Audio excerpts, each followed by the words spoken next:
KTX 세종역으로 대립했던 청주시와 세종시가 상생협약을 맺었습니다. 생활 밀착형 사업부터 협력하기로 했습니다. 60대 여성 폭행 사건에 대해 경찰이 감찰에 착수했습니다. 개선책도 나왔습니다. 공무원의 일상을 담은 충주시 유튜브가 큰 인기를 끌고 있습니다. 지자체 가운데 구독자가 서울시에 이어 두 번째입니다. 여러분 안녕하십니까? 계속해서 충북 지역 뉴스입니다. 충청권의 뜨거운 감자 KTX 세종역 추진을 어제도 언급했던 이춘희 세종시장이 오늘은 상생을 이야기했습니다. 청주시와 세종시가 상생 협약을 맺었는데 한범덕, 이춘희 두 시장은 상생을 통한 갈등 조정 해법을 찾아야 하는 과제를 안게 됐습니다. 신미희 기자가 보도합니다. 청주시 평생학습관에서 운영하는 생활풍수 인테리어 강좌. 지금까지는 청주 시민만 수강할 수 있는 이 강좌를 비롯해 청주시가 운영하는 100여 개 강좌가 세종 시민에게도 개방됩니다. 반대로 청주 시민은 세종시의 평생학습 프로그램을 수강할 수 있습니다. 좋은 생각이에요. 같이 교류를 하면 서로 왔다 갔다 배울 수가 있기 때문에 좋은 것 같아요. 청주시와 세종시가 손을 맞잡은 이유는 생활 밀착형 시민 편익부터 증진시켜 나가자는 취지입니다. 읍면동 자매결연, 문화관광 인프라 공유 등 지속 가능한 협력 사업 10가지를 발굴해 먼저 시작합니다. 하지만 갈등의 여진이 남아있는 KTX 세종역 문제는 상생 협력 사업으로 논의되지 못했습니다. 많은 시민들이 불편하게 느끼는 것이기 때문에 어떤 식으로든지 해결을 해드려야 됩니다. 가장 좋은 방법은 충청권 광역교통계획을 좀 새로 짜서 다른 시각은 있을 수 있잖아요. 이건 좁혀가도록 노력하고 잘 되는 부분에서 어디까지나 이 시민들의 생활에 대한 편익을 증진하고 두 도시 간의 상생 발전을 하는 이 목적을 향해서는 가야 된다. 같은 생활권이면서도 상생보다는 경쟁의 시선으로 서로를 바라보던 두 도시가 공동의 미래를 그릴 수 있을지 이제 첫걸음을 내디뎠을 뿐입니다. MBC 뉴스 신미입니다. 공무원의 일상을 솔직하게 담은 충주시 공식 유튜브가 큰 인기를 끌고 있습니다. 개설한 지 반년 만에 누적 조회수가 500만 회를 넘어섰는데 인기가 높아진 만큼 고민도 많아졌다고 합니다. 김대훈 기자가 충주시 홍보맨을 직접 만나봤습니다. 복도에서 만난 시장이 8급 공무원에게 농담처럼 지시를 내립니다. 유튜브. 하지만 돌아서자마자 불평을 쏟아내는 공무원. 지난 4월 충주시가 만든 첫 유튜브 영상입니다.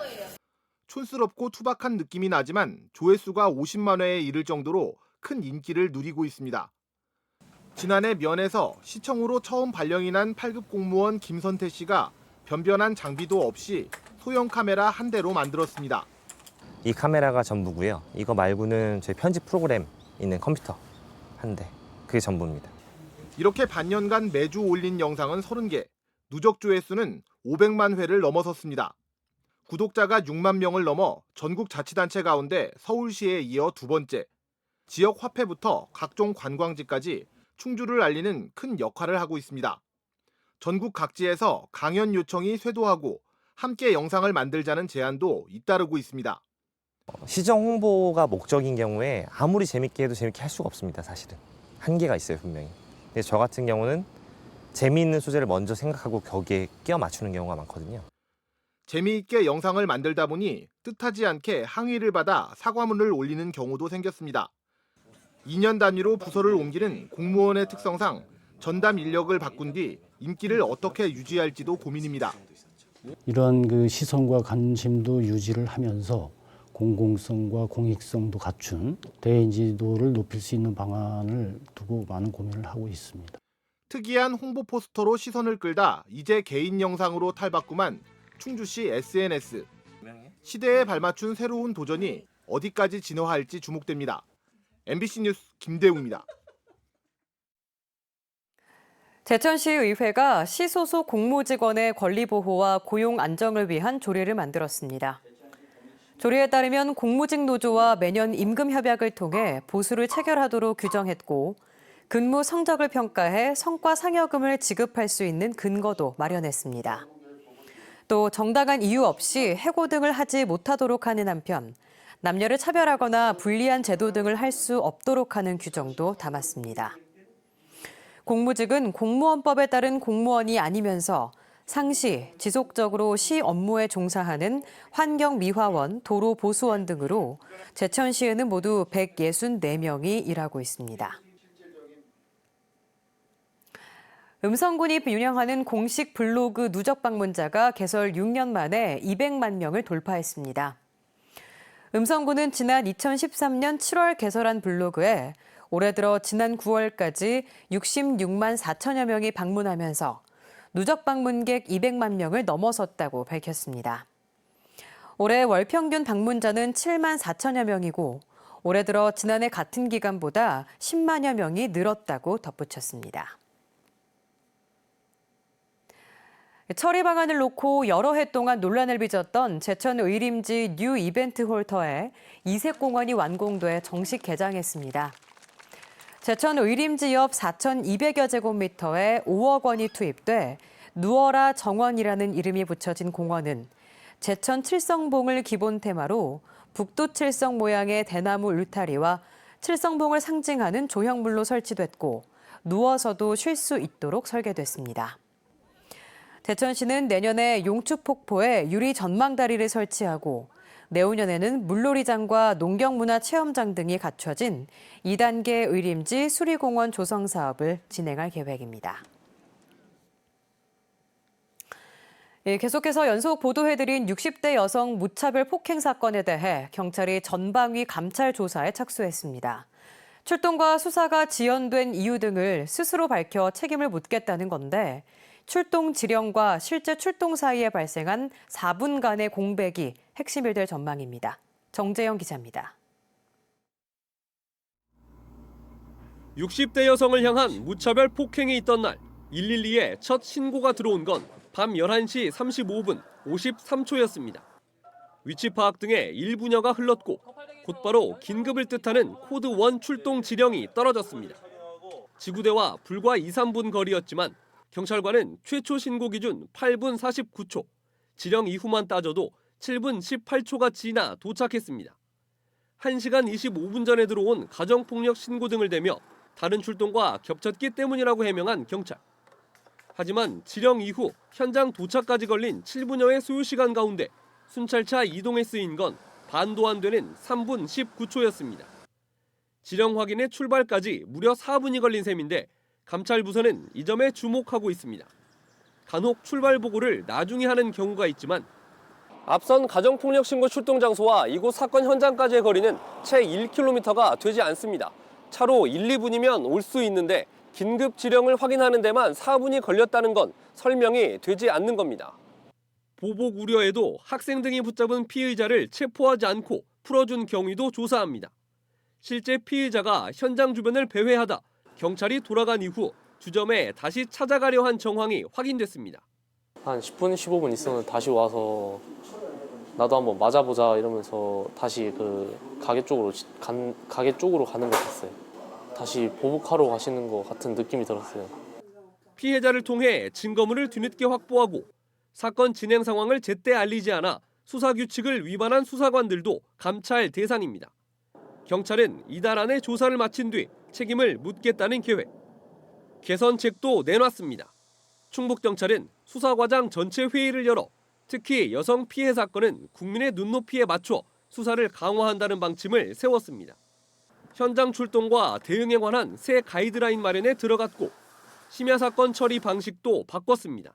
사건 시스템을 전반적으로 재검토를 해서 현행범의 그 체포의 요건을 엄격히 기준을 해서 거기에 따른 후속 조치로 가드레일을 만들어서 다시는 그 사회적 약자들이 피해를 입지 않는.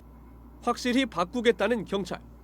고통을 참고 신뢰를 회복할 것인지 아니면 보여주기식 제 식구 감싸기에 그칠지 스스로의 선택에 달렸습니다. MBC 뉴스 정재영입니다. 청주 무심천과 보강천에서 조류 인플루엔자 항원이 검출돼 당국이 조사에 나섰습니다. 농림축산식품부는 지난 16일 무심천과 보광천에서 채취한 야생조류 분변에서 H5형 조류 인플루엔자 항원이 검출돼 고병원성 여부를 검사 중이라고 밝혔습니다. 이에 따라 검출 지점 반경 10km 지역이 야생조수류 예찰 지역으로 지정돼 사육 중인 가금, 조류에 대한 소독과 검사가 강화됩니다. 검출된 항원의 고병원성 여부는 다음 주쯤 확인될 예정입니다. 어젯밤 11시 반쯤 청주시 탑동의 한 도로에서 멧돼지 한 마리가 또 1톤 화물차에 치여 죽었습니다. 화물차는 부서졌지만 다행히 인명피해는 없었습니다. 앞서 이날 오전 7시쯤에는 청주 도심에서 멧돼지 8마리가 출몰해 출동한 경찰관이 다치고 건물이 부서지는 등 피해가 잇따랐습니다. 올해 월악산과 속리산 단풍이 평년보다 조금 늦은 오늘 시작됐습니다. 청주기상지청은 지난달부터 최저기온이 전보다 높은 날이 많았다며 월악산 단풍은 평년보다 7일, 속리산은 평년보다 3일 늦게 시작했다고 밝혔습니다. 산 전체의 80% 이상이 물들었을 때를 기준으로 하는 단풍 절정 기간은 이번 달 하순쯤 찾아오겠습니다. 충북 지역의 범죄 피해자를 돕는 지역 공동사업이 추진됩니다. 충북지방경찰청은 SK하이닉스와 충북대 병원 등과 함께 범죄 피해자 보호와 지원 사업에 관한 추진 협약을 맺고 범죄 피해자에게 필요한 긴급 치료나 생계비 지원 등의 사업을 펼치기로 했습니다. SK하이닉스는 이번 사업의 비용으로 1억 원을 쾌척했습니다. 충북 도정의 싱크탱크인 정책자문단이 대폭 확대됐습니다. 주종혁 청주대 교수를 비롯한 민간 전문가 196명은 오늘 5기 자문단에 위촉돼 2년간의 임기를 시작했습니다.